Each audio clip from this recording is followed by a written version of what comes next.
So my approach to taking pictures that day was to try and react to the situation with as much sensitivity as I could, respect the fact that people didn't know whether their loved ones were alive or dead, to sort of get a sense of, you can look at people, and obviously I'm a photographer, I've got cameras, I'm shooting pictures. I think that you can get a sense of whether people are open to the idea of being photographed or not being open to the idea of being photographed.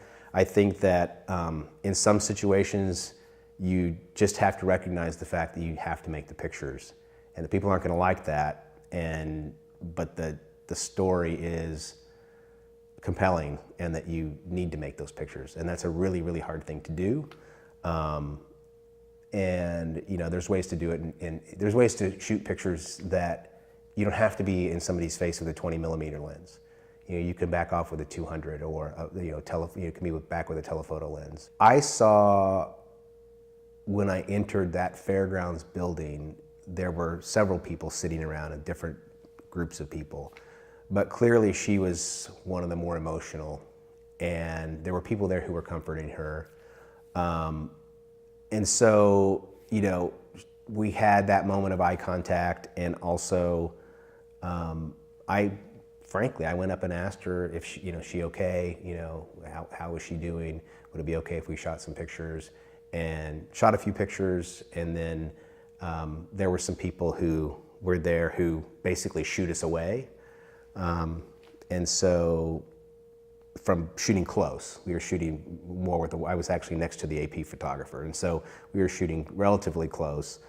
And then these people sort of shoot us away, and then I backed up with a longer lens. And so if you look at the picture, it's shot with a longer lens. You don't need to camp out there and make those pictures. You want to be as quick as possible. I mean, the emotion was pretty raw, and so I just was trying to, make a picture that was going to be compelling, yet try to be sensitive to the subject as well. I talked to that girl for 2 or 3 minutes, and she told me what the situation was, that her cousin was in the class, that her mom couldn't get in touch with her, that they were really worried, and that's a really hard thing to hear.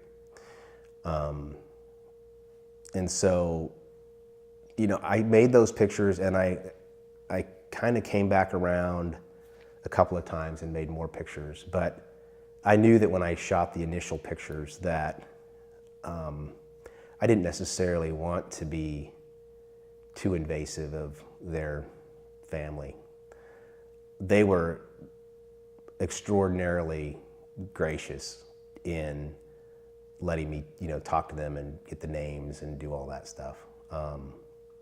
And I told them I'd pray with them and hope that the best case scenario came to pass, but it didn't. And it's hard to see that. It's hard to know that the people that you've taken pictures of in that moment are basically coming to terms with grief and the loss of an amazing person. So that's a tough one. We didn't get access to the actual funeral. So we had a spot up on the hill where we could look down on the, vestibule area where they were, coming in, people would be leaving and family would come out. And so basically what we were trying to do at that point was, unfortunately, covering the casket coming out and then being put into the hearse and then be taken away.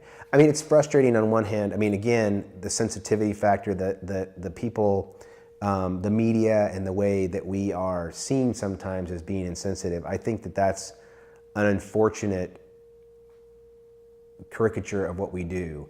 I know that a photographer friend of mine who covered Columbine, post-Columbine, he said that they talked to the families about covering those funerals, and they were able to cover they had photographers who came in as pool photographers and covered those funerals.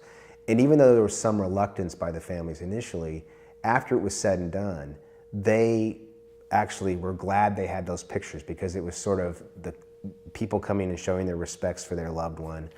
And I think that sometimes it's hard for us to articulate that in the moment, that, we're not asking to have 30 people in there, but one photographer would be a good thing.